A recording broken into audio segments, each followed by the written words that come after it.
Hey everyone!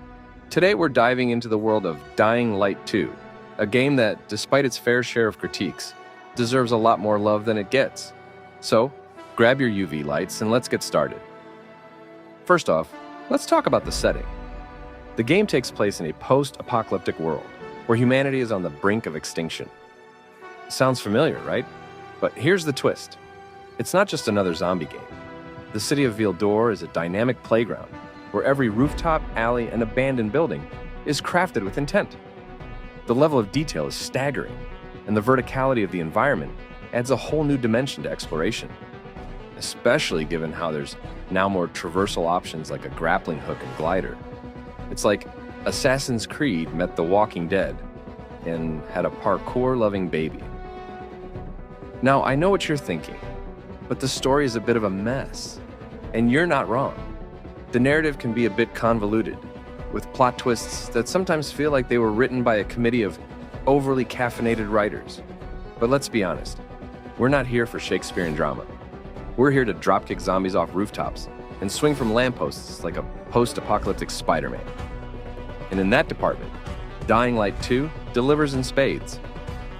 Speaking of dropkicks, let's talk about the combat. It's pretty damn good. The melee combat system is one of the best out there, with a weightiness that makes every swing, stab, and bash feel impactful. And the parkour mechanics? Chef's kiss. There's nothing quite like chaining together a series of jumps, vaults, and slides to escape a horde of the undead. It's like a deadly game of the floor is lava, but with more decapitations. Sure, you can do it all in the first game, but again, I feel there's quite a bit more depth to it this time around. Now, let's address the elephant in the room. The bugs. Dying Light 2 had a bit of a rocky launch, but Techland has been hard at work squashing those pesky glitches and improving the overall experience. And let's be real, what game doesn't have its fair share of launch issues these days? It's practically a rite of passage. Another unfortunate thing is the AI behavior also left something to be desired.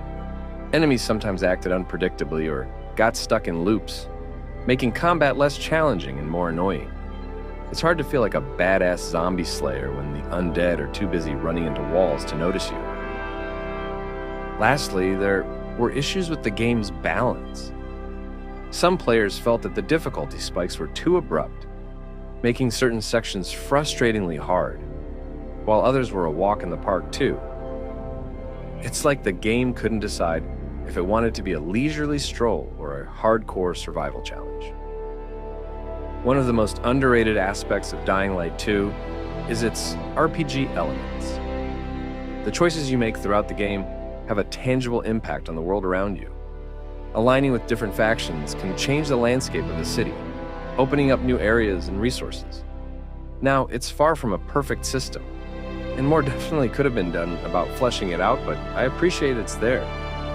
It's a level of player agency that adds depth and replayability to the game. Plus, who doesn't love a good moral dilemma in the middle of a zombie apocalypse? And also there's the co-op mode. Playing Dying Light 2 with friends is an absolute blast, even if it was busted at launch.